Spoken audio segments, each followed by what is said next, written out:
Toujours dans cette réalité de l'homme intérieur, ça va? Toujours dans cette réalité de l'homme intérieur. Je vais pas refaire tout le circuit. Je pense que c'est posé par rapport à ça. Homme intérieur, homme extérieur, ça va? Homme intérieur, homme extérieur, homme intérieur, homme extérieur. Donc je prendrai avec vous Jean, l'évangile de Jean, au chapitre 1er, à partir du verset 1er. Donc Jean 1. Voici, je lis. Au commencement était la parole. Je peux mettre et dire ici aisément aussi, c'est au commencement était le logos. Donc au commencement était la parole, au commencement était l'annonce, au commencement était la prédication, au commencement était le langage. Tout ça, voilà, c'est des termes employés pour logos. Et surtout, au commencement était l'évangile. Voilà. Alors, lis très attentivement, regarde très attentivement. Au commencement était l'évangile. Au commencement était le langage. Au commencement était la langue. Au commencement était la parole. Au commencement était la prédication. Au commencement était l'annonce. La parole était avec Dieu. La langue était avec Dieu. Le langage était avec Dieu. L'annonce était avec Dieu. La prédication était avec Dieu. L'évangile était avec Dieu. Donc au commencement était, comme vous le voyez, au commencement était la parole. Voilà. Au commencement était la parole, la langue, le langage, la prédication, l'annonce, l'évangile. Ok? Alors, on offre comme une relecture ici de Jean. La parole, la langue, le langage, la prédication, l'annonce, l'évangile étaient avec Dieu. D'accord? Dieu est esprit. Ça va? Était avec Dieu. Vous voyez un peu? Était avec Dieu. Et la parole, la langue, le langage, la prédication, l'annonce, l'évangile était Dieu. Ça va? Ça va pour tout le monde? Alors voici. Donc Genèse, maintenant, Genèse te dit quelque chose. Genèse, au chapitre 1er, à partir du verset 26. Genèse 1, à partir du verset 26. Hop, Genèse 1, 26. Ça dit, puis Dieu dit, faisons l'homme à notre image, selon notre ressemblance, et qu'il domine sur les poissons de la mer, sur les oiseaux du ciel, sur le bétail, sur toute la terre et sur tous les reptiles qui rampent sur la terre. Dieu créa l'homme à son image, il le créa à l'image de Dieu, il créa l'homme et la femme. Donc on dit, Dieu créa l'homme à son image. Donc Dieu a fait l'homme comme lui. Ça c'est Genèse 1, verset 26. Deuxième point que je soulève, on arrive, Jean 4, 24. Jean 4, 24. Jean 4, 24, voici ce qui est dit. Dieu est esprit. Dieu est esprit et il faut que ceux qui l'adorent en esprit et en vérité. D'accord? Dieu est esprit et il faut que ceux qui l'adorent en esprit et en vérité. Merci Jésus. Alors, regardez maintenant ceci. Donc, première des choses, on a vu ensemble que Dieu crée l'homme à son image. Deuxième des choses, on a vu que Dieu est esprit et il faut que ceux qui l'adorent en esprit. D'accord? Donc, il y a une partie de l'homme, forcément. L'homme est aussi esprit.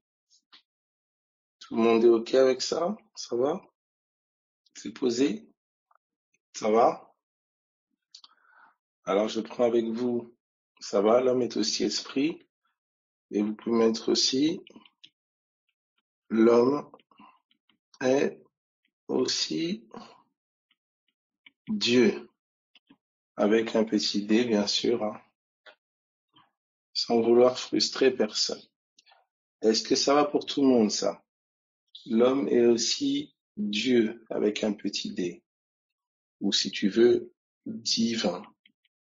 Ça va pour tout le monde? Je prends l'écriture correspond à cela. C'est Jean chapitre 10, à partir du verset 34. Jean 10 à partir du verset 34, on peut prendre. C'est bien. Jean 10, 34. Voici. Jésus leur répondit, n'est-il pas écrit dans votre loi, j'ai dit, vous êtes des dieux? Si elle a appelé Dieu ceux à qui la parole de Dieu a été adressée, et si l'écriture ne peut être anéantie, voilà, etc., etc. D'accord? Donc, n'est-il pas écrit dans votre loi, je dis, vous êtes des dieux? C'est bon? On a posé 4 points ici. Voici. Dieu créa l'homme à son image. Dieu est esprit. Donc, l'homme est aussi esprit. L'homme est aussi Dieu. Alors, regardez maintenant ceci. Nous sommes de retour donc dans notre Jean 1. Et il est dit ceci. J'écris. Au commencement était la parole. On me dit, la parole était avec Dieu. La parole était Dieu. Ça va jusque-là? Donc quand vous mettez la parole, là, bien sûr, il y a tout ce qu'on a vu plus haut. L'annonce, la prédication, la langue, le langage. D'accord? Donc au commencement était, vous pouvez mettre la langue, le langage, la prédication, l'annonce. La prédication, l'annonce, le langage était avec Dieu. L'annonce, le langage, la prédication était Dieu. Maintenant, comme on a posé la réalité que l'homme a été fait à l'image de Dieu, que Dieu est esprit et que l'homme est aussi, il a une partie esprit. Donc on peut dire aussi que vous pouvez appliquer cette réalité à l'homme. La parole était avec l'homme, la parole était l'homme. C'est ce que je veux dire par là. Il y a une dimension où l'homme est sa parole. À l'image de ton père. Tout simplement. Voilà. Donc il y a une partie de l'homme, d'accord, donc la partie esprit, qui est sa parole. Tu es une partie de toi qui est ce que tu dis. Wow. Il y a une partie de toi qui est ce que tu dis. Maintenant, regardez, j'amène un détail. Regardez bien, s'il vous plaît, très important. On avait vu avec Matthieu, donc je reprends très rapidement. Dieu est sa parole. Dieu est esprit. L'homme a été fait à l'image de Dieu. Donc l'homme est comme Dieu. Donc l'homme est sa parole. Voilà. L'homme est esprit. Donc il y a une partie de toi, la partie esprit, qui est ce que tu dis. Il y a une partie de toi qui est ce que tu dis. Écoute bien. Hein. Il y a une partie de toi qui est ce que tu dis. Il y a une partie de toi, son identité est dans ce que tu témoignes. Dans ce que tu dis. Regarde maintenant ceci. C'est-à-dire, il y a une partie de toi qui vit, qui est par la parole. Alléluia. Regarde maintenant ceci, s'il te plaît. Nous sommes dans Matthieu. Matthieu, chapitre 9. Commence à avoir le réseau. Matthieu 9, à partir du verset 3. Matthieu 9, au verset 3. Voici ce qu'on peut dire. Matthieu 9 au verset 3. Donc je lis. Sur quoi quelques scribes dirent au-dedans d'eux? Sur quoi quelques scribes dirent au-dedans d'eux? D'accord? Retenez l'expression dire au-dedans d'eux. D'accord? Donc on a des paroles au-dedans. Est-ce que c'est bon pour tout le monde, ça? C'est clair? Ils se dirent au-dedans d'eux. Ça va? Est-ce que c'est bon? Voilà ce qui se dit au-dedans d'eux. Cet homme blasphème. Et on dit, et Jésus connaissant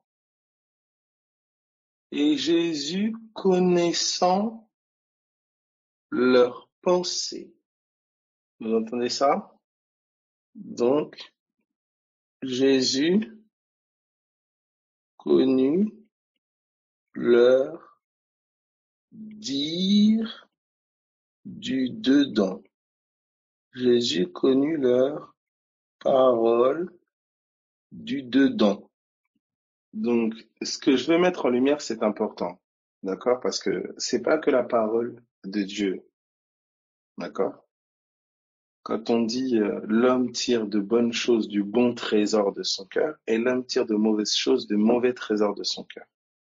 C'est pas seulement bonne parole. Et vous allez voir, puisque tu comprends que l'essence de l'homme, c'est la parole, tu vas comprendre la langue d'iniquité et le principe de la parole qui a été faite chair. Une parole d'iniquité qui est faite corps, qui s'incarne, ça donne un corps mortel. Ça donne un corps mortel. J'arrive. Alléluia. On va découvrir ici quelque chose d'intéressant. Est-ce que ça va jusque-là? Donc je reprends doucement encore, je répète. J'ai dit, Dieu créa l'homme à son image. Dieu créa l'homme à son image. Dieu est esprit. L'homme est aussi donc esprit. Une partie de l'homme qui est esprit. Donc, l'homme face à Dieu, c'est Dieu face à Dieu aussi.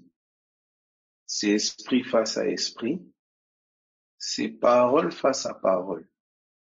L'homme qui se soumet à Dieu, c'est une parole qui se soumet à une autre. Alléluia. Écoute bien s'il te plaît. Et là, on intègre quelque chose, c'est que parole au-dedans égale pensée. Pensée. La parole de Dieu, tu peux aussi dire la pensée de Dieu. Est-ce que ça va?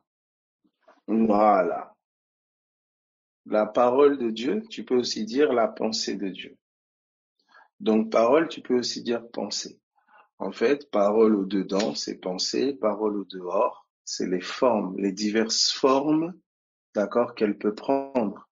C'est pour ça que tu peux communiquer une pensée, tu peux communiquer une parole par des gestes, par des mots, par des actions. Tu comprends? Voilà. Donc, nous, on est dans parole au dedans. Parole au dedans égale pensée. Donc, tu peux aisément dire aussi, au commencement était la pensée. La pensée était avec Dieu. La pensée était Dieu. Dieu est sa parole. Dieu est sa pensée. Est-ce que ça va jusque-là pour tout le monde? Donc, de la même manière que tu es à l'image de Dieu, tu comprends? Il y a une partie de toi qui est ce que tu penses. Écoute bien. C'est comme ça que Dieu, en te communiquant sa pensée, il t'a communiqué sa divinité. Il t'a communiqué sa nature. Tu es né par la révélation de la pensée de Dieu. Alléluia. Tu es né de la parole. Alors écoute bien s'il te plaît. Est-ce qu'on peut évoluer? On peut évoluer? Voilà. Donc monde de la parole, comme on a l'habitude de dire, tu peux aussi mettre monde de la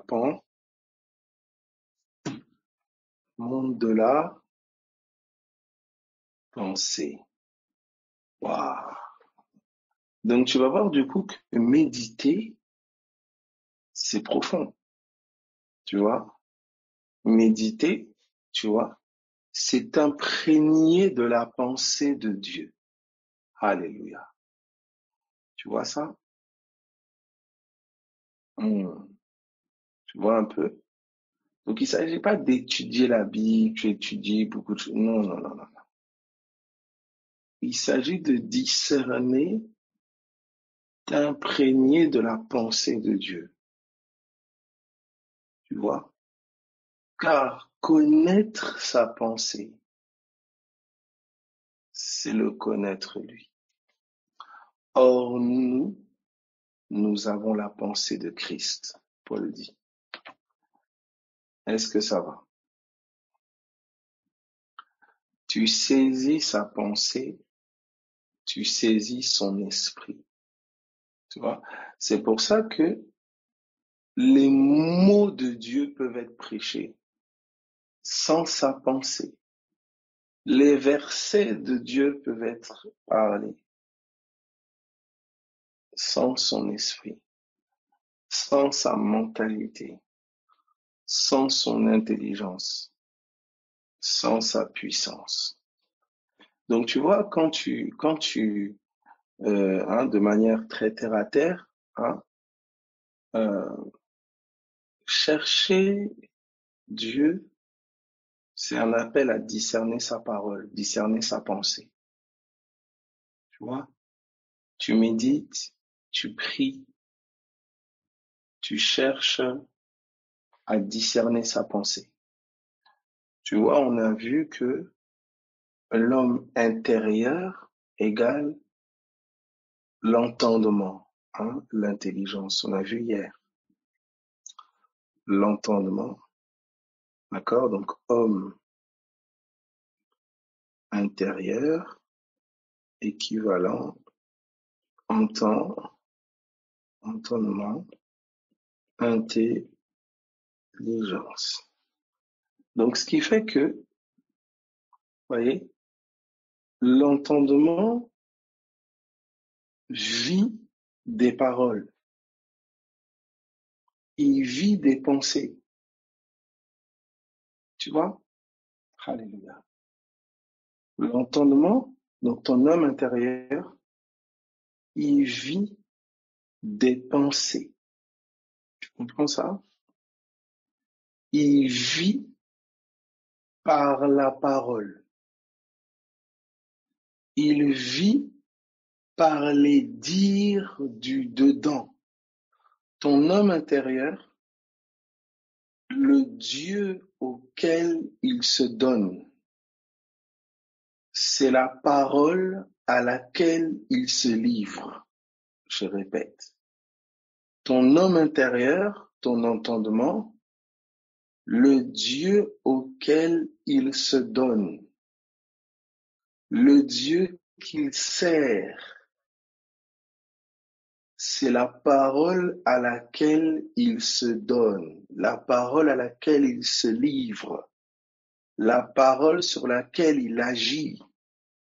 la parole qu'il médite, qu'il rumine, autour de laquelle il se construit, il se bâtit. Donc le Dieu qui règne sur moi, c'est la parole, c'est la pensée qui domine mon cœur. C'est pour ça qu'on vous dira que la mort et la vie sont au pouvoir de la langue. La mort et la vie sont au pouvoir de la langue. Ouais, mais c'est pas la langue, la viande, là, le morceau de viande qui est dans votre bouche, non. C'est vraiment la mort et la vie sont au pouvoir de la parole. Voyez, ils sont au pouvoir de la parole. Alors maintenant, regardez qu'est-ce qui s'est passé. L'homme, d'accord, regardez ce qui s'est passé. C'est que l'homme s'est donné à des idoles. L'homme s'est détourné de Dieu. Donc regardez ce qu'on pourrait dire. L'homme s'est détourné de Dieu, donc de la parole de Dieu, donc de la pensée de Dieu. Vous voyez? Donc, l'entendement, vous pouvez mettre ainsi, l'entendement, l'intelligence, l'homme intérieur, s'est détourné de la pensée de Dieu. Vous voyez? C'est cela. L'homme intérieur s'est détourné de la pensée de Dieu. Et regardez ce qui s'est passé, c'est que l'homme intérieur a été plongé dans les ténèbres. Donc, l'intelligence a été obscurcie, plongée dans les ténèbres. Donc, l'homme intérieur a été plongé dans les ténèbres. Voyez, il s'est tourné vers une autre pensée. Alors, je vais pas dire, je pèserai mes mots, je ne dirai pas plutôt une autre pensée, parce que la pensée de Dieu est à l'origine de toute chose. Je dirais vers, je précise, il s'est tourné vers l'ombre de la pensée de Dieu. Donc l'homme, vous voyez, voilà. L'homme s'est attaché à l'ombre parce que son intelligence, l'homme intérieur, a été plongé dans les ténèbres, il a été séduit, vous voyez, et il s'est tourné vers l'ombre de la pensée de Dieu. Parce que la pensée de Dieu est à l'origine de toute chose. Maintenant, la pensée de Dieu peut être voilée. Un exemple, l'homme et la femme, le mariage, c'est la pensée de Dieu. Mais c'est l'ombre et l'image de Christ et l'Église. Ce qui fait que l'homme peut devenir une idole, la femme peut devenir une idole, le mariage peut devenir une idole.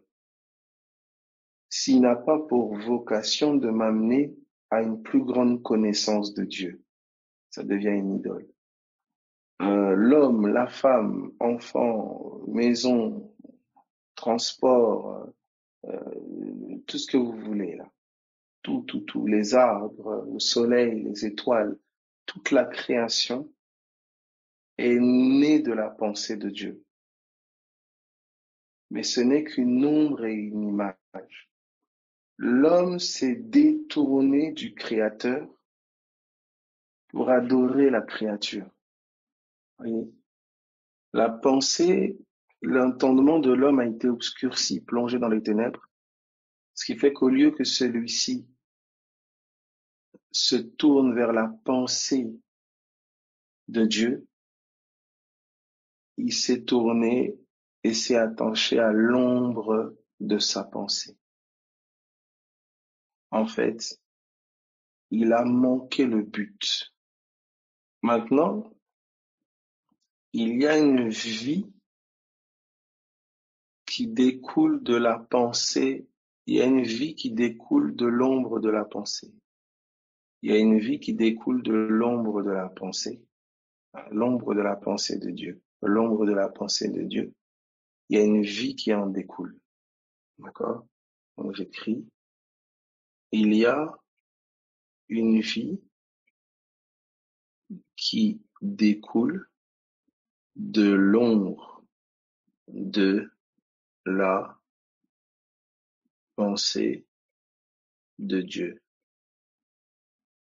Cette vie égale péché. En l'ombre, Satan n'est pas l'ombre de Dieu. L'homme de Dieu, c'est pas Satan. Voilà. Mais Satan s'est caché dans l'ombre de Dieu. Plus encore, il s'est fait passer pour Dieu. C'est ça qui veut être adoré. Voilà. Vous voyez? Pour ça que la plupart des entendements charnels, des incroyants, leur conception de Dieu, c'est Satan. Ah, mais si Dieu il existe, comment ça se fait qu'il tue les gens? Comment ça se fait qu'il permet qu'il y ait des guerres? Comment leur conception, c'est ça Jésus dit aux pharisiens, vous avez pour père le diable. Leur conception, vous voyez, de Dieu, c'est Satan. La loi, elle vient de Dieu, mais son interprétation est démoniaque. La loi n'est pas le problème, c'est l'interprétation qui a été donnée à celle-ci. Est-ce qu'on peut évoluer? Donc le problème, vous voyez, c'est pas la loi, c'est l'entendement qu'on en a. C'est l'entendement qu'on en a. C'est l'oreille. C'est lui qui a le bon entendement. Et ben quand il entend la loi, il entend le témoignage de Jésus. Vous voyez, il entend le témoignage de Jésus. Celui qui n'a pas l'entendement, quand il entend la loi de Moïse, il entend des règles. Vous voyez? Celui qui a l'entendement divin, il entend un témoignage. Moïse a rendu témoignage de moi, Jésus a dit. Mais celui qui a l'entendement d'en bas, il entend des règles. Vous sondez les Écritures parce que vous pensez trouver en elles la vie. Vous voyez? Il entend des règles de vie. Voilà. Voilà. C'est ça, exactement. Ce passage de Romains 21, puisque, voilà, ayant connu Dieu, ils l'ont point glorifié comme Dieu, ne lui ont point rendu grâce, mais ils se sont égarés dans leurs pensées. Et leur cœur sans intelligence a été plongé dans les ténèbres. Voyons dit, ils se sont égarés dans leurs pensées. Je peux me perdre, dans mes pensées. Je me perds, tu vois. Comme je peux me trouver, alléluia. Parce qu'il y a un chemin, d'accord, sur lequel mes pensées, qui peut être tracé au milieu de mes pensées. Alléluia. Et leur cœur sans intelligence, vous voyez, a été plongé dans les ténèbres. Ça va plus loin. Se vantant d'être sages, ils sont devenus fous. Ça, c'est Romains 1, 21. Ça va pour tout le monde? On peut évoluer. Vous voyez maintenant le renouvellement. Vous voyez le renouvellement de l'entendement. Le renouvellement de l'intelligence. Voici maintenant, regardez. Nous évoluons. Donc, je comprends qu'il y a une parole de vie et l'ombre de cette parole qui est donc une parole de mort. Donc, il y a la parole de Dieu et son ombre. Est-ce que ça va pour tout le monde? Voilà, donc, il y a la parole de Dieu. Tu vois maintenant qu'à côté, tu peux mettre pensée de Dieu. Alléluia. Et tu vas constater qu'il y a la parole ombre. De manière encore plus pratique, tu vas voir qu'il y a la pensée spirituelle et la pensée charnelle. Ça va jusque-là?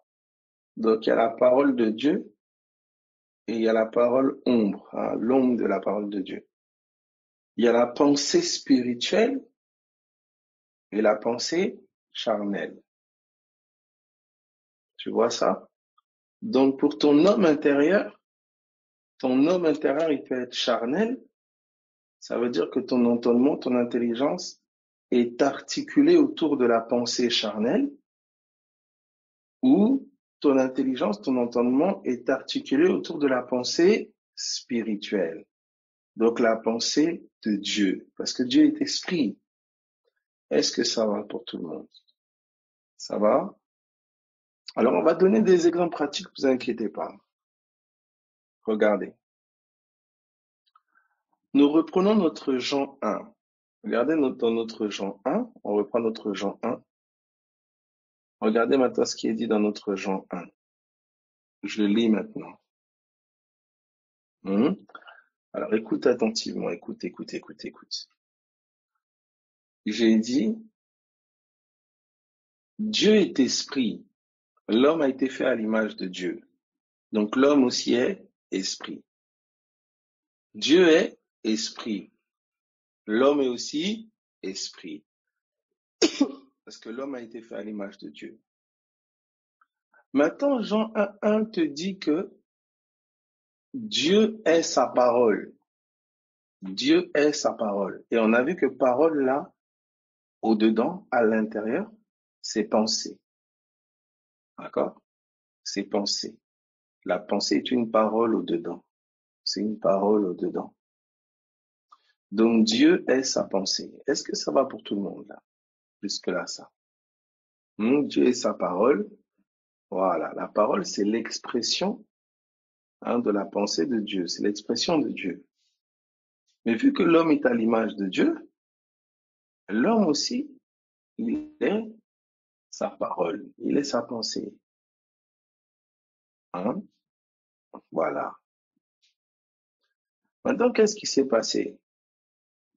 L'homme a été séduit et on a mis en lui la pensée charnelle. Vous entendez? Il n'était pas animé de la pensée de Dieu. Il était animé de l'ombre de la pensée de Dieu, la pensée charnelle. Donc ton homme intérieur, il peut être animé de la pensée charnelle. La pensée charnelle, d'accord? La parole charnelle, la pensée charnelle, c'est la pensée qui est tournée vers le monde extérieur. C'est la pensée qui est tournée vers la vie des 5 sens. Si je peux dire la pensée charnelle, tu peux dire aussi la pensée sensuelle. C'est la pensée des sens. Ça veut dire ce que je touche, c'est ce que je pense. C'est ce que je vois, c'est ce que je pense. C'est ce que j'entends, c'est ce que je pense. Ce que je vais constater, c'est ça qui anime ma pensée. Oui. Ma pensée est orientée, d'accord? Ma pensée est bâtie et orientée autour de mon ressenti.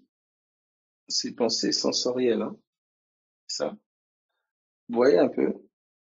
Donc, par exemple, je ressens la douleur, je dis, voilà, je suis, j'ai ça. Il vit par le ressenti, il vit par ce qu'il fait, il vit par ce qu'il fait. Il n'arrive pas à faire, il est ceci. Il arrive à faire, il est cela. Il ressent, il est ceci. Il ressent pas, il est cela. Il vit par ses sens.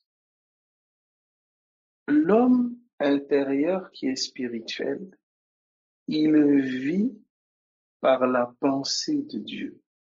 Alléluia. Il vit par la pensée de Dieu. La pensée de Dieu a le dessus sur ses sens. La pensée de Dieu a le dessus sur ses sens. La pensée de Dieu est la vérité. La parole de Dieu est sa vérité. C'est l'homme spirituel. Donc l'homme charnel et l'homme spirituel, les deux là, c'est intérieur. C'est deux orientations différentes de l'homme intérieur. Il y en a un, son intérieur est orienté vers les sens, vers le monde matériel, vers l'extérieur, vers la chair, vers le sang. Et il y en a un autre, son homme intérieur est orienté vers la parole de Dieu, vers les choses de l'esprit. Est-ce que ça va pour tout le monde? Je peux reformuler encore de cette manière. L'homme charnel a une perception, un entendement charnel des choses. L'homme spirituel a une perception, un entendement spirituel des choses. Les deux peuvent vivre la même situation, mais les deux ont deux lectures, les deux ont deux compréhensions, les deux ont deux perceptions différentes. Alors maintenant, avec Jean 1.1, voici ce qu'on me dit. On me dit dans Jean 1.1, je vais plutôt prendre dans Jean 1.4, Jean 1.4 plutôt. Donc au commencement était la parole était avec Dieu, la parole était Dieu, elle était au commencement avec Dieu. Toutes choses ont été faites par elle. Vous voyez, toutes choses ont été faites par la parole et rien de ce qui a été fait n'a été fait sans elle. Autrement dit, l'homme spirituel, il fait toutes choses par la parole. Alléluia. Donc l'homme spirituel, il fait toutes choses par la pensée. Aïe, aïe, bravo, chat. Tu vois maintenant le problème? Tu vois? Je répète, toutes choses ont été faites par elle et rien de ce qui a été fait n'a été fait sans elle. Donc le faire est par la parole. Le faire est par la parole. Ça veut dire, on te dit que toute chose qui a été faite, ça a d'abord été pensé. Alléluia. Tu entends ça? Tu regardes un avion, tu regardes un arbre, tu regardes une voiture, tu regardes un corps humain. Quoi qui a été fait, d'abord, il y a une parole à l'origine. D'abord, il y a une pensée à l'origine. Donc, c'est pour ça que face à la création de Dieu, il y a derrière la pensée de Dieu. Dieu a pensé, Dieu a parlé. Derrière la création de l'homme, derrière, il y a la pensée de l'homme. Quand tu regardes, tu vois un fauteuil, un avion, voilà. Quoi qui a été fait, ça a d'abord été pensé. Est-ce que ça va pour tout le monde? Donc, ça a d'abord été parlé dans le monde intérieur. Alléluia. Tu comprends ça? Voilà. C'est pour ça qu'on te dit, celui qui regarde une femme pour la convoiter, il a déjà commis l'adultère avec elle dans son cœur. Parce que s'il la regarde pour la convoiter, c'est qu'il a pensé. Vous voyez? La convoitise, c'est une pensée dans le cœur. Donc avant que ça devienne action, ça a d'abord été pensé. Ça a d'abord été pensé. Vous voyez? Alors regardez ceci. Donc c'est important ça. Vous voyez? C'est pour ça que si on parle des œuvres de Christ, on doit forcément parler de la pensée de Christ. Oui. Sa pensée dans ton cœur précède son œuvre dans ta vie. Alléluia. Je répète. Sa pensée dans ton cœur précède son œuvre dans ta vie. Oui. Oui. Ça veut dire sa pensée dans ton homme intérieur, c'est les racines de son œuvre. C'est le début de son œuvre. Je répète, sa pensée dans ton homme intérieur, c'est le début de son œuvre. Il veut guérir tes entrailles, la guérison de ta santé, la délivrance, telle porte qui s'ouvre, ça commence où? Sa pensée dans ton cœur. Sa pensée dans ton cœur. Sa parole dans ton cœur. Regarde maintenant ceci. Est-ce qu'on peut évoluer? Ça va pour tout le monde? Tu vois maintenant le bazar que les esprits mauvais veulent déposer dans ton cœur, les pensées de meurtre, les pensées de, tu vois, la colère, les pensées de fuite, les pensées de, tu vois ça? Voilà. Tu discernes maintenant selon l'homme intérieur, tu vois? De moins en moins, il sera aisé de prendre au piège ton homme intérieur. Parce que tu commences à le discerner maintenant. Tu vois quand une parole t'approche, quand une pensée t'approche, tu comprends maintenant que dans le monde intérieur, c'est quelqu'un qui t'approche. Alléluia. Quand la pensée de Dieu t'approche, tu comprends que c'est quelqu'un qui t'approche. C'est Dieu lui-même. Alléluia. Tu comprends que méditer, c'est communier. C'est être à table avec lui. Alléluia. Alléluia. Donc la pensée que tu médites, c'est la personne avec qui tu communies. La pensée que tu médites, c'est la personne avec qui tu communies. C'est l'esprit avec lequel tu communies. Tu entends ça? Voilà. Alors regarde ceci. Est-ce qu'on peut évoluer? Voici ce qui est dit maintenant. D'accord? Regarde ceci. Il est dit au verset 4, en elle était la vie, et la vie était la lumière des hommes. Donc en elle quoi? En elle, la parole de Dieu, la pensée de Dieu était la vie. Donc dans la pensée de Dieu, il y a quoi? Il y a la vie. Dans la pensée de Dieu, il y a la vie. Il y a une vie dans la pensée de Dieu. Il y a une vie. Est-ce que ça va pour tout le monde? Dans la pensée de Dieu, il y a quoi? Il y a la vie. OK? Et cette vie, on me dit qu'égale la lumière. Voilà. Et vous comprenez que cette lumière-là, vous voyez, donc pour l'homme intérieur, pour l'entendement, pour l'intelligence, pour l'homme intérieur, la lumière, c'est la connaissance de Dieu. C'est une connaissance. Vous voyez? C'est comme ça que de l'autre côté, les ténèbres, c'est l'ignorance. Mais on l'a vu tout à l'heure avec Romain, qui a été pris, qui a été cité. Il dit, ils ont perdu la boule, les gens. Enfin, il dit pas perdu la boule, mais, vous voyez? Voilà, ils sont sans intelligence. Leur cœur est sans intelligence, il a été plongé dans les ténèbres.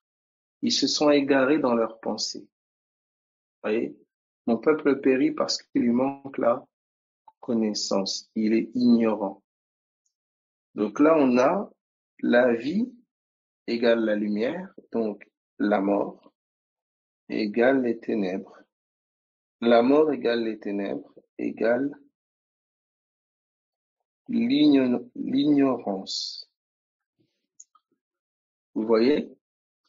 Donc de la mort à la vie, c'est de l'ignorance à la connaissance de Dieu. Mais cette ignorance-là, c'est pas rien connaître. C'est l'ignorance vis-à-vis des choses de Dieu. C'est l'ignorance vis-à-vis des choses de l'esprit. C'est l'ignorance vis-à-vis de Dieu. Mais je peux avoir de la connaissance de plein de choses. Je peux être cultivé pour plein de choses. Je peux connaître plein de choses. Mais être ignorant de la seule chose nécessaire à connaître, c'est-à-dire Dieu. Donc je peux être un connaisseur mort. Vous voyez? Jésus dira d'une autre manière ça. Il dira, l'œil est la lampe du corps. Regardez, on va le prendre. Tu comprends? Tu peux connaître plein de choses, t'es cultivé, tout, waouh. Les hommes, ils se disent, waouh, il est trop cultivé, elle est trop cultivée, etc. Mais mon ami, quand le ciel te regarde, ils se disent, il n'est pas très brillant. Alors regardez, pendant qui est en train de ça. Voilà. Donc, attendez, tac, hop, non, ici, non, voilà, non. C'est donc, voilà, Matthieu 6, non, qu'est-ce que j'ai? Ouais, Matthieu 6 à partir du verset 22. Matthieu 6, 22. Regardez ce que Jésus va dire. Matthieu 6, 22. Matthieu 6, 22. D'accord, donc je lis. Matthieu 6, 22. L'œil est la lampe du corps. Si ton œil est en bon état, tout ton corps sera éclairé. Tu entends? L'œil est la lampe du corps. Si ton œil est en bon état, tout ton corps sera éclairé. Œil là, c'est intelligence, entendement. Tu comprends?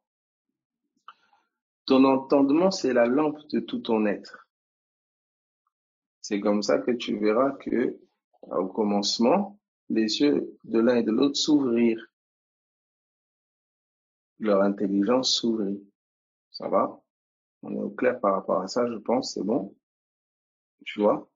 Donc ton entendement, ta manière de voir, ta manière de penser, ta mentalité, c'est la lampe, c'est la lumière de ton être. Si ta manière de penser est en mauvais état, si ta manière de réfléchir, ta manière de voir, ta manière de percevoir, elle est en mauvais état, elle n'est pas bonne, tout ton corps, il va être dans les ténèbres. Si ta manière de percevoir, ton œil, il est en bon état, tout ton corps sera éclairé. Il dit maintenant, si donc la lumière qui est en toi est ténèbres. Oui, c'est particulier ici. Si donc la lumière qui est en toi est ténèbres. Comment une lumière peut être ténèbres? Vous voyez ça? Parce que lumière ici, c'est connaissance. Est-ce que quelqu'un comprend ça? Ça va? Voilà. Donc tu peux avoir une connaissance qui est de l'ignorance, se pensant devenir sage. Ils ont de la connaissance, ils sont devenus fous. Cette sagesse, elle est démoniaque. Tu vois? Je peux avoir une connaissance qui est en fait ténèbres. Je peux avoir une lumière qui est ténèbres. La véritable connaissance, c'est la connaissance de Dieu en Christ. C'est la véritable lumière. Vous comprenez? Donc mon entendement doit être éclairé de la connaissance de Dieu en Jésus-Christ. Vous voyez la lumière? Est-ce que ça va ou pas? Vous voyez maintenant pourquoi Jésus a dit à Pierre, arrière de moi Satan, car tes pensées ne sont pas les pensées de Dieu, mais celles des hommes, celles de la chair. Tu vois ça?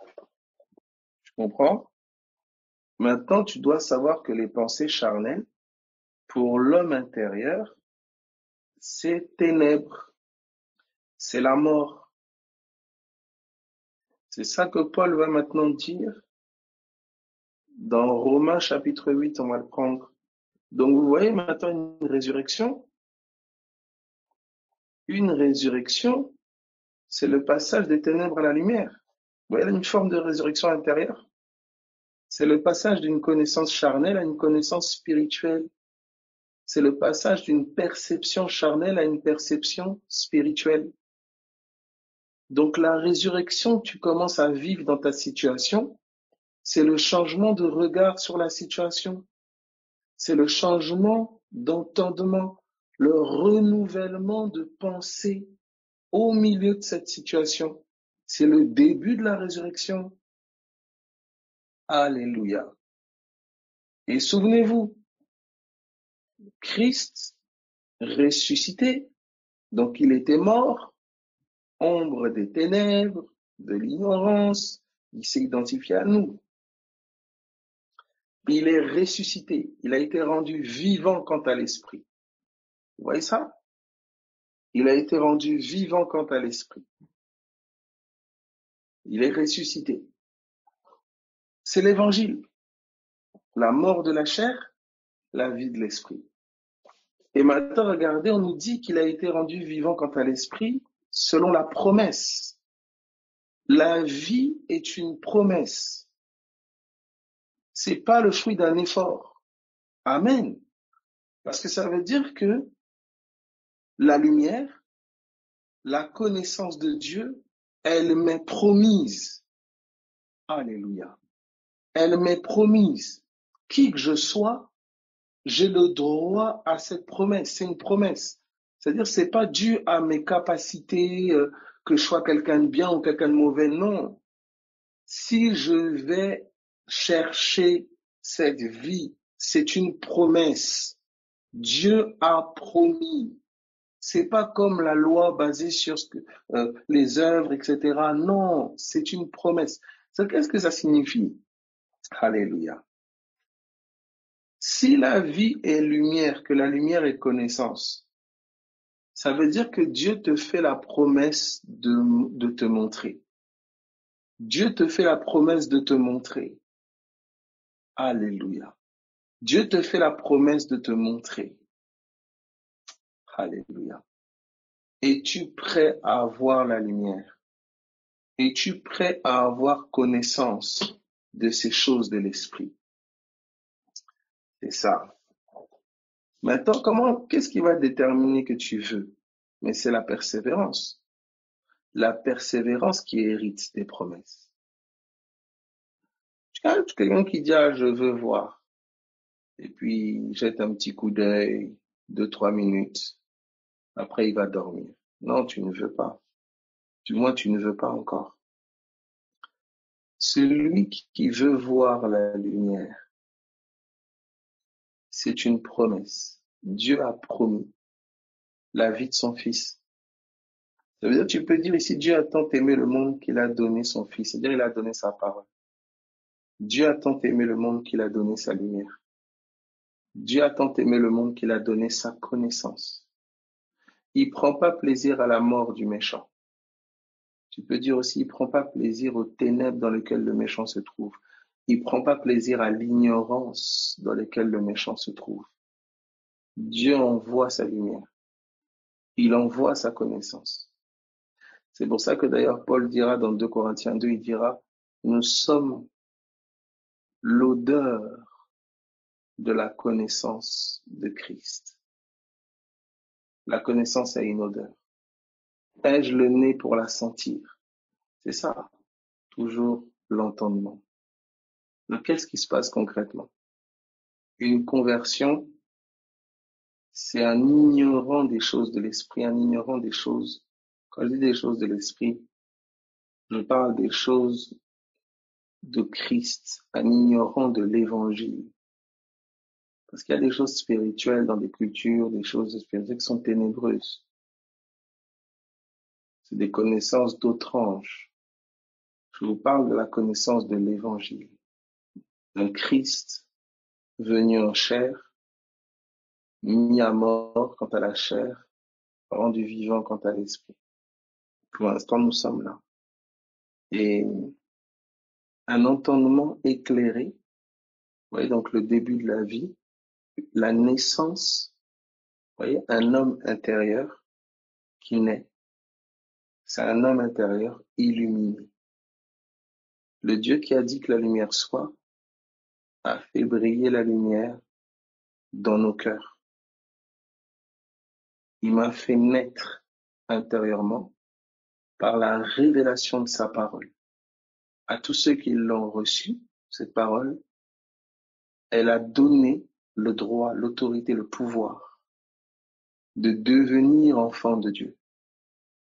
Elle a donné le pouvoir de naître de Dieu, cette parole, à tous ceux qui l'ont saisie.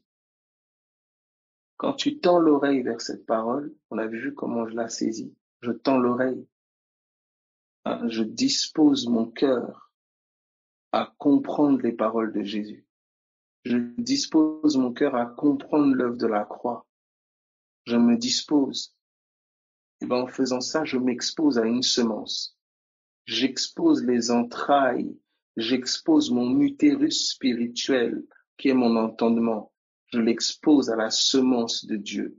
Je l'expose à la vie de Dieu. J'expose mon entendement, mon intelligence, c'est-à-dire mon utérus spirituel, à la semence de Dieu, à la pensée de Dieu qui est sa semence. Cette pensée-là, elle vient féconder mon entendement. Cette pensée-là, elle vient féconder mon utérus spirituel, mon entendement, et la vie, la lumière, la révélation commence à illuminer mon entendement. Vous voyez, je suis enceinte de sa vie. Ça commence là. Tu vois ça? C'est comme Marie. Vous voyez? Donc, vous voyez maintenant, qu'est-ce que l'ennemi veut faire? Il veut me détourner.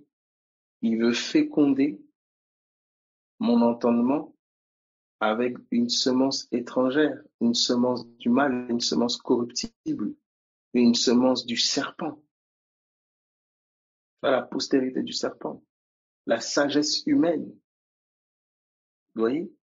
Les deux postérités. Alors, il veut féconder mon entendement de sa sagesse terrestre diabolique. Vous voyez cela? Et dans mon sein, dans mon entendement, comme Rebecca, il y avait deux nations dans son sein. Il y avait Ésaü, il y avait Jacob. Vous voyez? Dans mon entendement, il peut y avoir deux semences qui luttent. Caïn et Abel. Ésaü, Jacob. Mais au nom de Jésus, qu'il n'en soit pas ainsi. Chasse l'esclave et son fils. Car l'esclave ne peut pas hériter avec le fils de la femme libre. Tu vois, le travail maintenant, c'est que la parole de Dieu, elle fait un travail de ramener toute pensée captive. Elle fait un travail de renverser les forteresses, c'est-à-dire les raisonnements charnels, les raisonnements incrédules, les raisonnements qui s'opposent à la connaissance de Dieu, qui s'opposent à la lumière de Dieu. C'est ça que la parole, le travail que la parole fait. Et ces forteresses-là sont des entités spirituelles. C'est-à-dire qu'il y a des forteresses, quand tu pries comme ça, le démon qui incarne la forteresse, l'esprit qui est derrière la forteresse se manifeste, il parle la forteresse, il l'exprime, elle est à moi, il est à moi. il m'appartient. C'est un mensonge, c'est une forteresse. Tu vois? Si c'est l'esprit de rejet, par exemple, qui dit, elle m'appartient, il m'appartient. Mais qu'est-ce qui se passe? Tu auras des mentalités de rejet, des raisonnements de rejet. Ah, j'ai pas ma place. Ah, ceci. Tu vois? Cette influence-là qui t'oppresse, elle va se traduire par des pensées dans ton entendement, des pensées qui vont prendre tes tripes. Et tu verras que ces pensées-là, elles auront tendance à se réveiller à certains événements, à certains moments, à certains propos. Tu vois, toujours le même type d'entendement qui vient te chercher. Tu rencontres telle personne, le même type d'entendement, des sentiments bizarres, etc. Toujours tu te fais piéger par les mêmes types de raisonnements, les mêmes types d'entendement, les mêmes esprits. C'est pour ça que dans la prière, tu es invité à chercher la pensée de Dieu. Tu pries pour voir et Dieu t'a fait la promesse. Il dit, parce qu'il m'aime, il me montrera de plus grandes choses. Il te montre parce qu'il t'aime. Donc lorsque tu pries, tu cherches à voir. Tu cherches à voir parce que tu sais qu'il t'aime. Tu as la promesse de la vie, la promesse de la lumière, la promesse de la connaissance de Dieu, la promesse de le voir, tu vois. Et ce que tu vois, c'est la foi qui t'est communiquée. C'est la foi. La foi vient de ce que l'on entend de la parole de Dieu. La foi vient de ce que l'on comprend du message de l'évangile. La foi est suscitée dans mon cœur parce que je comprends, parce que mon homme intérieur comprend du message de l'évangile et combien il agit dessus. La foi est suscitée dans mon cœur parce que je comprends du message de l'évangile, parce que je vois, comprendre, voir, entendre, tu vois. Donc lorsque tu pries, tu médites tout ça là, tu aspires à ce que ton intelligence soit illuminée. Et il y a un combat dans les lieux célestes, des messagers portant un message pour illuminer ton entendement, sont en route, sont en bataille. Ils veulent te trouver. Hein? Vous avez vu dans Romains 1, ils se sont égarés dans leurs pensées. La pensée de Dieu veut te trouver. Tu vois? Tu dois aller à la rencontre de Dieu. Comment tu vas à la rencontre? C'est ta pensée qui va à la rencontre de la sienne. C'est comme ça que le Seigneur dira, ma parole court avec vitesse. Sa parole est courte, sa pensée peut courir. Donc la pensée, elle a des jambes. Tu vois? Quand tu médites, tu marches vers sa pensée. Tu marches vers le lieu, la demeure de Dieu. Tu vois? Sa pensée, c'est sa demeure. Tu comprends? C'est pour ça que sa pensée est censée être ta demeure. Et ta pensée est censée être sa demeure. Vos pensées se rencontrent. C'est le face à face. Sa pensée est son visage. Ta pensée est son visage, et ton visage. Face à face, c'est sa pensée face à ta pensée. Et vous avez vu ce qui s'est passé au visage de Moïse. Le visage de Moïse brillait parce qu'il avait parlé avec Dieu. Son visage rayonnait parce qu'il avait parlé avec Dieu. Il avait communiqué avec Dieu de pensée en pensée. Son visage rayonnait. La pensée de Dieu fait rayonner ton visage. La pensée de Dieu impacte ta pensée. Tu comprends ça? Donc dans la prière, tu cherches la pensée de Dieu. Dans cette épreuve, tu cherches la pensée de Dieu. Et la pensée de Dieu, écoute-moi bien, la parole de Dieu, c'est l'évangile. Tu cherches l'évangile de la situation. Alléluia. Tu cherches l'évangile de la situation. Est-ce que tu comprends ça?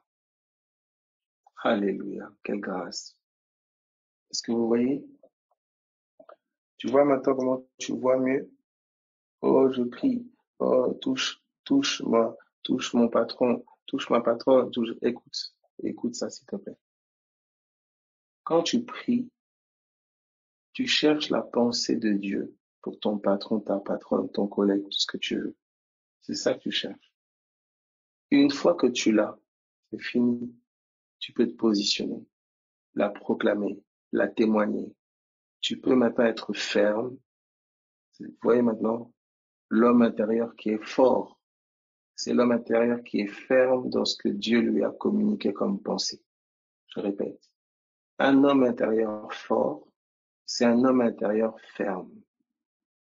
C'est un homme têtu dans la pensée que Dieu lui a communiquée. C'est pour ça que tu dois t'assurer que c'est bien la pensée de Dieu. La destination doit être claire. Le lieu doit être clair, pas confus. C'est pour ça que tu pries jusqu'à voir. Tu pries jusqu'à pénétrer le lieu. Tu pries jusqu'à ce que ce soit montré. Tu ne bouges pas de là jusqu'à ce que ce soit montré. Tu penses à ça jusqu'à ce que ce soit montré. Lorsque tu vois, c'est scellé. Lorsque tu vois, c'est terminé.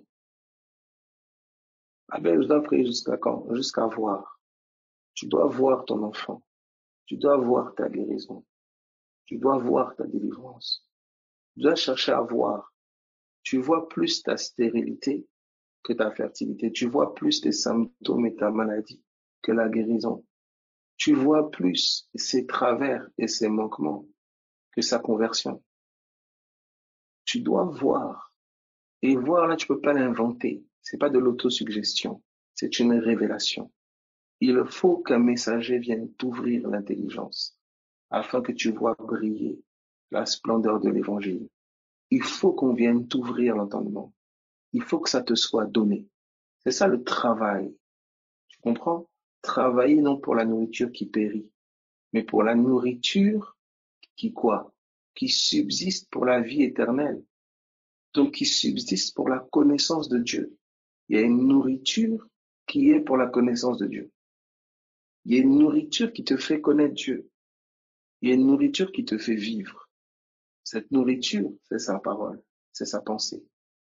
Donc quand on dit travailler pour la nourriture qui subsiste pour la vie éternelle, on te dit travailler pour la pensée de Dieu.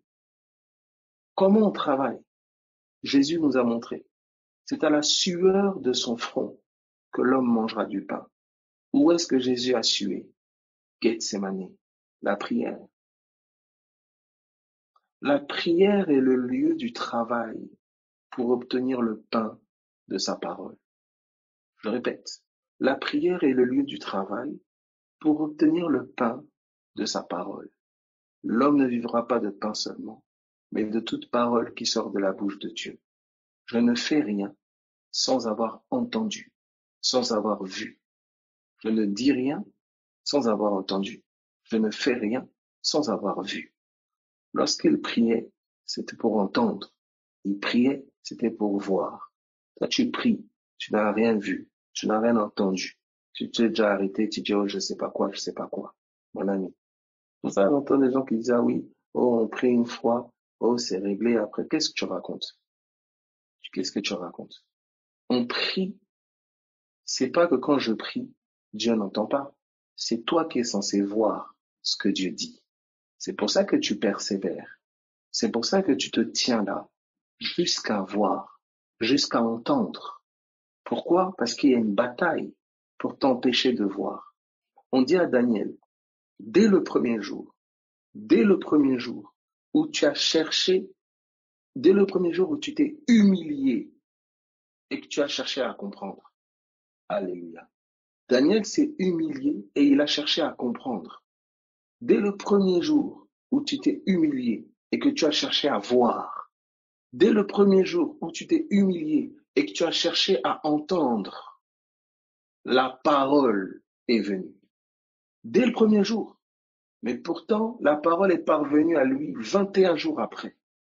C'est-à-dire que pendant 21 jours, il y a eu une bataille pour que son intelligence ne soit pas éclairée. Il y a eu une bataille pour qu'il soit maintenu dans la confusion. Tu ne peux pas être dans le flou dans ton cœur. C'est flou. C'est flou. Tu dis, ah, j'ai prié une fois, c'est bon. Qu'est-ce que tu racontes? C'est flou. Tu sais pas ce que Dieu dit par rapport à ton frère, par rapport à ta sœur. C'est confus. Tu dis, t'as prié, tu t'as prié une fois. Prier une fois de quoi? Il y a la persévérance dans la prière. Et parfois, il dit, je combats pour vous dans mes prières. Tu es invité à persévérer jusqu'à voir, parce qu'il y a un ennemi qui veut maintenir mon intelligence, qui veut maintenir mon homme intérieur dans l'ignorance. Il veut m'empêcher de voir briller la splendeur de l'évangile de Christ. Il veut m'empêcher de voir ce que Christ a fait. Il veut m'empêcher de contempler ce que Christ a fait. Abel, quel est le signe que je vois? Mais quand tu vois, tu marches comme quelqu'un qui voit. Quand tu entends, tu marches comme quelqu'un qui entend. À ta manière de vivre, on voit que tu ne vois pas. Mais oui, il y a des secteurs de ma vie, je vois que je ne vois pas. Sinon, je n'agirais pas comme ça, je ne marcherais pas comme ça. Sinon, je ne serais pas dans cette addiction-là, si je voyais. Et même si je voyais Abel, mais je peux voir être dans certains combats, oui, on va le voir à ton langage. Quelqu'un qui voit, mais il a le langage de quelqu'un qui voit, c'est ce qu'on appelle un témoin. Un témoin, c'est celui qui a vu et entendu. Même s'il est dans le feu je sais pas moi, de la maladie, il a vu sa guérison. Il a vu sa guérison. Tu vas l'entendre à son discours. Il fait pas exprès. Il n'essaye pas de dire oui, par les meurtrissures, je suis guéri, par les meurtrissures. Non, il a vu. Il a vu. Il en est persuadé. Il se dit pas cela pour essayer de guérir. Non, il l'a vu. Il l'a vu. C'est cela. C'est cela que tu dois chercher. Voir. Là, Moïse dit, fais selon le modèle que je t'ai montré sur la montagne. Fais selon le modèle que je t'ai montré sur la montagne. Donc le modèle terrestre était le reflet de ce qui avait été montré sur la montagne. Ce qui est fait dans le naturel doit être le reflet de ce que tu as vu dans le spirituel, de ce que tu as vu, de ce que tu as entendu. Quand Paul a vu Ananias lui imposer les mains, l'Esprit est parti voir Ananias pour dire, écoute, lève-toi, va voir Paul, car il prie et il a vu. Quand tu vois, ça met en mouvement des choses. Alléluia. C'est les anges qui sont mis en mouvement pour exécuter la parole qui a été vue. Alléluia. Gloire à Jésus. On va y aller, on ira. Ok. Abel, jusqu'à quand? On prie jusqu'à quand? C'est quoi? Voir. Une fois que tu as vu, maintenant, il faut obéir à ce que tu as vu. Positionne-toi dans ce que tu as vu. Agis sur ce que tu as vu. C'est cela. Parce que ce que tu vois, c'est ce que tu vis. Oui. Quand ça t'est montré, tu entends ça? Ça t'est donné. Alléluia. Tu comprends ça? Quand on a dit un ange, regardez bien, Jésus à Gethsemane, boum, un ange vient le fortifier. Pierre, il va prier sur le toit, boum, il a une vision. Paul, il est dans le bateau, tout ça, boum, on vient lui parler. Les disciples dans la chambre haute, ils prient, boum, le Saint-Esprit vient. Paul, il est aveugle, il prie, boum, la vision vient. Vous n'avez pas remarqué que tous ces gens-là, ils priaient pour voir. Et tant qu'ils n'avaient pas vu, ils ne s'arrêtaient pas de prier. Ils persévéraient jusqu'à voir. Et une fois qu'ils avaient vu, alléluia, tu ne peux plus les arrêter. Ils ont vu ce que nous avons vu de nos yeux. Vous voyez? Or, beaucoup pensent que voir là, c'est l'expérience dans le naturel. Ah, je comprends pas, j'ai prié, il n'y a toujours rien qui se passe dans le naturel. Mais non, si tu crois dans ton cœur que cela arrive, ça veut dire que tu as vu que ça arrive. Tu as vu que c'est arrivé. Tu as vu. Alors il dit, tu le verras s'accomplir. Mais où est-ce que je vois que c'est arrivé? C'est dans la prière. C'est dans la prière. C'est le travail. Est-ce que tu comprends ça? Alléluia. Gloire à Jésus. Est-ce que tu comprends? Maintenant, tu vois maintenant. Tu vois ça? Donc, quand tu te mets en prière, c'est comme si tu te mets sur la tour pour voir ce que dirait la parole. Pour entendre. Tu vois? Donc, tu es posé, tu pries. Tu es en train de regarder. Tu vois? Tes pensées sont sur une promesse, sont sur l'évangile. C'est cela. Et boum, hein, on arrive. On arrive, de toute façon, nous arrivons. Ok, gloire à Jésus. Alors là, je parlerai aussi, vous verrez, de l'interprétation des langues. Tu vois, la parole, on l'a vu ensemble, c'est une pensée. Donc je termine sur ça. Parole égale pensée. D'accord? Sous-entendu au-dedans. D'accord? Celui qui parle en langue, il dit, parler en langue équivalent, dire des mystères. Donc, il y a une pensée mystérieuse dans son cœur. Les langues sur les lèvres, c'est le témoignage d'une pensée mystérieuse dans le cœur, la pensée de l'esprit. Mais elle est cachée. Cette vie est cachée. Pour ça, on te dit l'intelligence est stérile. Il dit que celui qui parle en langue, il aspire à l'interprétation. Que la pensée qui est mystérieuse soit interprétation, c'est aussi traduit par explication. C'est le mot que vous retrouvez quand Jésus dit « il leur expliqua les Écritures ». Le mot « expliquer » là, c'est aussi le mot « ah, on vous voyez pas ». Voilà. Le mot « expliquer » là, c'est aussi le mot « interpréter ». Donc vous avez vu, parole égale pensée, on l'a vu. La parole au-dedans égale pensée. Donc parler en langue, tu vois, sur tes lèvres c'est du charabia, mais dans ton cœur c'est une pensée mystérieuse. Parce que celui qui parle en langue, il dit des mystères en esprit. Il dit des mystères. Donc tes lèvres là qui disent des mystères, c'est le témoignage d'une pensée qui est mystérieuse et cachée. Cette pensée-là qui est mystérieuse et cachée, ton intelligence humaine, ton entendement ne l'aperçoit pas. C'est la pensée de l'esprit. Ton entendement ne l'aperçoit pas. Mais ton esprit, tu comprends? Donc quand tu es en train de parler en langue, c'est ton esprit qui pense. Tu vois? Ton entendement, il ne perçoit pas. Comme maintenant il y a interprétation, ton entendement, il capte la pensée de l'esprit. C'est pour ça que ton entendement, il est renouvelé aussi. C'est pas seulement avec les langues, c'est aussi avec l'écriture. La parole dit, il leur expliqua les écritures. Tu vois? Il leur interpréta. L'intelligence, il faut lui interpréter. La pensée de l'esprit, elle est mystérieuse. Tu vois? Les langues ont des mystères, les écritures, mystères.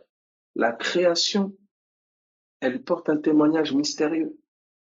Le tonnerre, la nature, les circonstances, les événements. Pour la chair, c'est un mystère.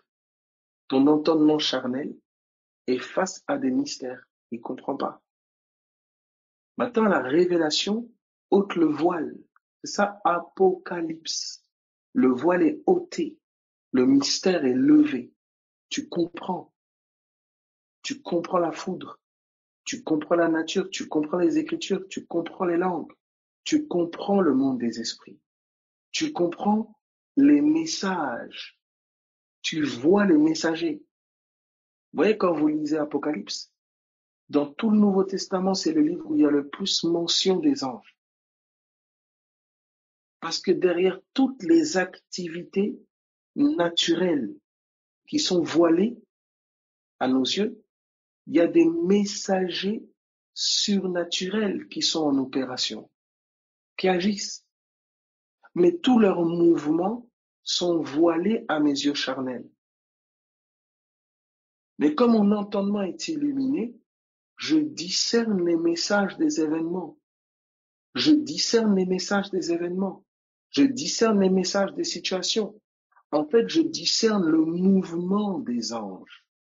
Une étoile qui se lève, un messager qui se lève, une trompette qui sonne, un tonnerre qui gronde. Tout cela, c'est des messages, c'est des voix. Alléluia. Tu comprends? C'est pour ça qu'il faut que le Saint-Esprit illumine notre intelligence, que le voile de la connaissance charnelle puisse tomber pour que nous puissions contempler la parole de vie, que je puisse voir, avoir une lecture spirituelle de la situation, pour que je puisse agir de manière spirituelle, parler depuis le spirituel. Mais là où mon entendement elle est bourré de connaissances charnelles, mon cœur il sera bourré d'incrédulité. Parce que je comprends rien, je suis confus, tu vois. Et c'est difficile de chercher à comprendre que dans l'affliction. Dans l'affliction, tu es sous pression, c'est quelque chose. Ça, ces temps-là où tu peux acquérir la parole, tendre l'oreille vers la parole, prêter attention à la parole. Chéris ces temps-là. Ne sois pas paresseux, sinon la pauvreté spirituelle, premièrement, te surprendra comme un voleur. L'esprit d'assoupissement. Ne te laisse pas endormir. Tu vois? Ne te laisse pas endormir. Prête l'oreille à mes discours. Le Seigneur dit, tends l'oreille à mes discours, garde-les devant tes yeux. C'est la vie pour ceux qui les trouvent, c'est la santé pour tout leur corps. Le confort est souvent un très grand piège. Tu la laisses charnellement, mais tu t'éteins en esprit. Mais parfois, le feu de la chair, des tribulations, ça t'éveille en esprit. Tu vois? Pas qu'on souhaite les tribulations, mais c'est la réalité de la chair qui a été corrompue. Ses plaisirs nous endorment et ses souffrances nous poussent vers la révélation de l'esprit.